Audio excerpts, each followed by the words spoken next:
ত্রয়োদশ জাতীয় সংসদ নির্বাচন সামনে রেখে ২০০ আসনের একক প্রার্থী চূড়ান্ত করছে বিএনপি। এরই অংশ হিসেবে গত রবিবার ও সোমবার সহস্রাধিক মনোনয়ন প্রত্যাশীর সঙ্গে মতবিনিময় করে দলটির হাইকমান্ড। দলীয় নির্দেশনা মেনে মনোনয়ন প্রত্যাশীর ঐক্যবদ্ধ থেকে নির্বাচনী গণসংযোগে নেমেছেন। ঘরে ঘরে পৌঁছে দিচ্ছেন হাইকমান্ডের বার্তা। সূত্র মতে, বুধবার রাতে গুলশান কার্যালয়ে বিএনপির স্থায়ী কমিটির বৈঠক হয়। এতে একক প্রার্থী নির্ধারণ করা নিয়ে আলোচনা হয়। দলীয় প্রার্থী বাছাই প্রক্রিয়ার সঙ্গে যুক্ত বিএনপির নেতারা জানিয়েছেন, তারা প্রাথমিকভাবে অন্তত ২০০ আসনে প্রার্থী চূড়ান্ত করছেন।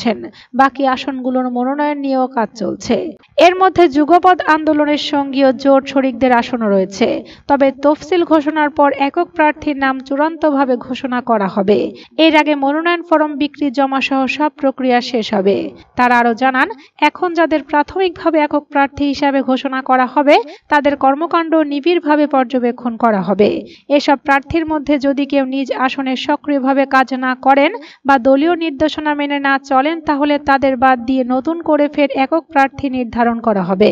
এর আগে বিএনপির পক্ষ থেকে জানানো হয়েছিল, চলতি অক্টোবরের মধ্যে ২০০ আসনে বিএনপির একাধিক প্রার্থীদের মধ্য থেকে একজনকে দলের প্রার্থী হিসেবে গ্রিন সিগন্যাল দেওয়া হবে।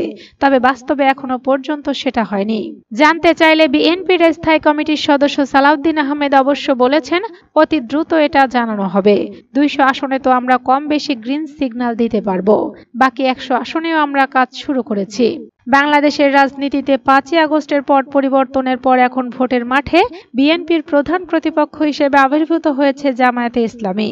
জামায়াত বছরখানেক আগে প্রার্থী চূড়ান্ত করে নির্বাচনী প্রচারণাতেও মাঠে নেমে গেছে। কিন্তু বিএনপি প্রার্থী চূড়ান্ত করতে দেরি করায় দলটি নির্বাচনের প্রচারণায় পিছিয়ে পড়ছে, এমন আলোচনা উঠেছিল। যদিও বিএনপি মনে করে তারা যথাসময়ে প্রার্থী ঘোষণা দিচ্ছেন।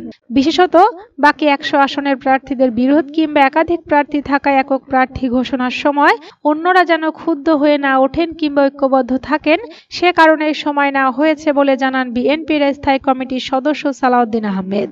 এখানে আমাদের প্রত্যেকটা আসনে অনেক যোগ্য প্রার্থী আছে। তাদের মধ্যে প্রতিযোগিতা আছে, প্রতিদ্বন্দ্বিতা আছে। আমাদেরকে এগুলো মাথায় রেখেই কাজ করতে হয়েছে, যেন আগে থেকে কোনো প্রার্থী দলীয় বিভক্তিতে জড়িয়ে না পড়েন। তিনি যোগ করেন, তাছাড়া আমাদের একটা কৌশল আছে যে সবাই যেন মিলেমিশে কাজ করে। শেষ দিকে আমরা বলবো যে একজনকেই মনোনয়ন দিতে পারবো, বাকিরা বিভিন্নভাবে মূল্যায়িত হবে। বিএনপির প্রার্থী নির্বাচনের জটিলতা শুধু অভ্যন্তরীণ নয়, জোটের সঙ্গেও আছে। যেসব আসনে কোন দলের আশঙ্কা প্রবল এবং একাধিক শক্তিশালী প্রার্থী আছে, সেসব আসনে এখনই প্রার্থী চূড়ান্ত করছে না বিএনপি। এছাড়া জোটের শরিকদেরও আসন দিতে হবে। সব মিলিয়ে এরকম আসন রয়েছে ১০০। ফলে ১০০ আসনের প্রার্থী চূড়ান্ত করতে সময় নিচ্ছে বিএনপি। গুলশানে মতবিনিময়ে বিএনপির সহস্রাধিক সম্ভাব্য প্রার্থী ছিলেন। তাদের অনেকেই মনোনয়ন পাচ্ছেন বলে আলোচনায় রয়েছেন।